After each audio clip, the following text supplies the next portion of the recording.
you're not allowed to see that yet. Let me take you back to the start. This is my dad's C4 Corvette. Recently, we've had some issues, so in our efforts to improve the car, we've tried to tune it and get it back better than it was before. This is the process of the past few months of us working on it. It's basically a 383 stroker motor based on a 1988 Corvette. When the engine had done about 130,000 miles, we started to lose compression, put the stroker kit in it, uprated the cam, had to put a whole new fuel injection system on it, TPIS mini ram with Bosch fuel injectors and a reprogrammed fuel system thanks to TPIS. Part of the problem is we bought all the tuning kit, we bought the emulators, chip burners and everything else that we needed. Then we found that the chip that we were running in here was actually encrypted.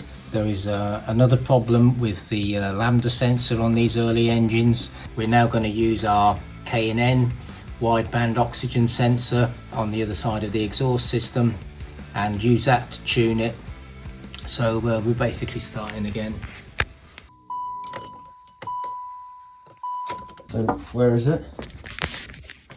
Ah, I see. It's this seal here in the transfer tube. Oh, right there. Yeah, so we've had a problem with this injector. It's been leaking. We've changed the O-rings and it was still leaking, but it looks like we've got it fixed.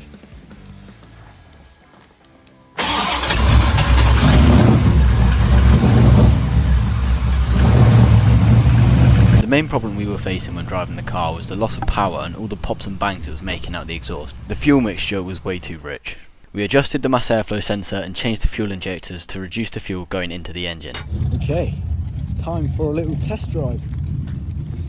Just gonna see after we put the old chip back in it, what can we do?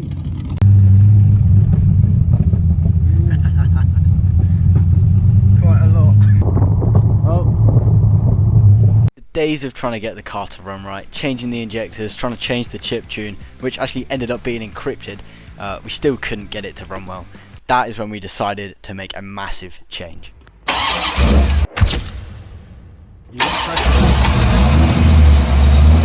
Yes, that is right, we put a carburetor on the Corvette. It was a tuned port injection from the factory, one of the first years that they actually made something like that.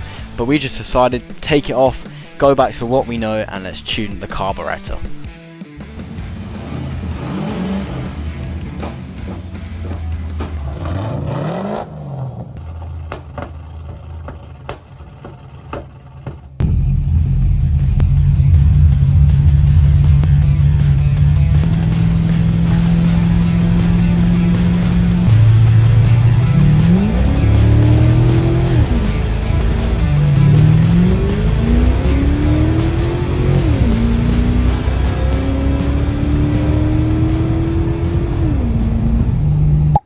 Right, round 3, round 4.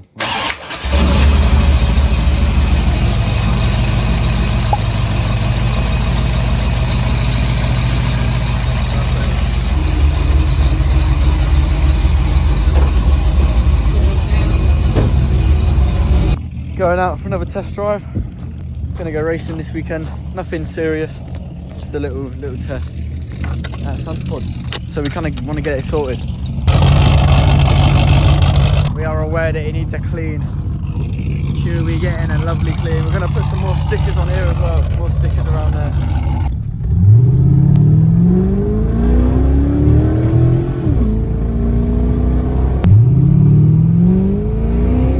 Getting there quicker. Yeah, definitely. As I mentioned, at this point we were getting ready for a test day at the track. The car was running well, we'd fixed the pops and bangs and tuned the carb to a point where everything was sort of working. The main goal was to get the car to the track and make some baseline test runs, but even from the clips you've just seen, we could tell there was still a lot of power missing from the car. We stuck with this setup and here's how it went at the track.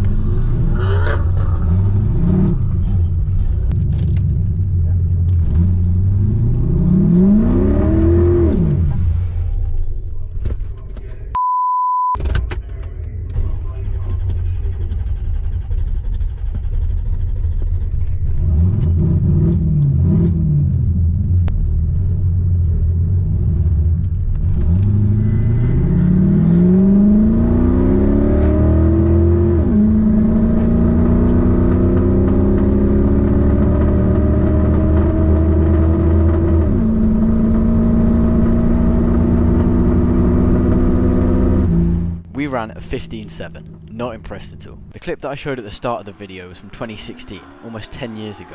The car ran in the 13 seconds back then. There was obviously something wrong. As you can see from my reaction in the video, it was clear from the moment the car launched I knew something was wrong. During the run, the backfire returned and the engine didn't pick up at all.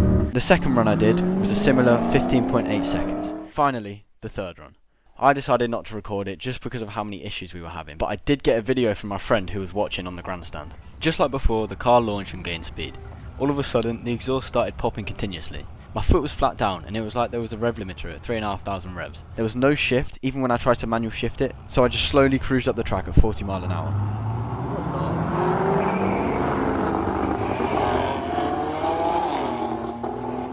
The ET came to be slower than 20 seconds. With our goal being in the low 12 seconds, this was a serious problem. After all of our ignition issues, we've changed the distributor. We've got a new ignition box and a coil. Previously, the coil was sitting on the top of the distributor, controlled by the ECU. We also changed the thermostat because all of our sensors on the dash were completely off. So we've put a sensor in there and mounted the dial over there. We're trying to see if we can get a proper reading of what our temperature is, because that's one of the most important things we need to know. We've also put a massive earth wire on the cylinder head just to make sure that's not a problem. We also changed the 670 to the 750 double pumper just to see how it's going to handle some of the more fuel. Yeah, there are some more things we can do to this, but we're just seeing how this one goes. It's pretty easy to change them around. Now we're just going to see if this fires, spot for any leaks.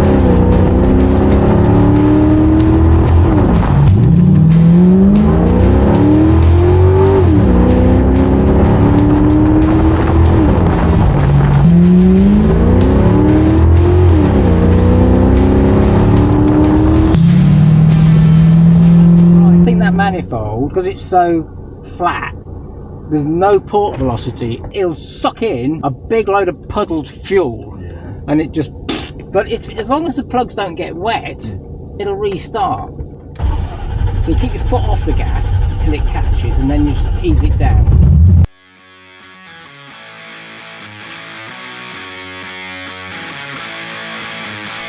So with the fuel injection now ripped out of the Corvette and replaced with a carb, it runs and drives great. Our months of testing has got us to a position where it's so much better than it was before. We're looking at the next test day we can do at the track to see our improvements, and there will definitely be a video on that in the future. If you're interested in more detailed videos when working on the cars, and trust me, there's so much more detail to this process, please let me know down below and we will get more footage and explanations of the process done too. Thank you so much for watching, and subscribe to make sure you know when the next video is. Also, t-shirts and hoodies may be coming soon if there's enough interest, so if you want to get one, message me on Instagram. We also changed the distributor from the 670 to the 7. No, it's a carburetor, not a distributor. We also changed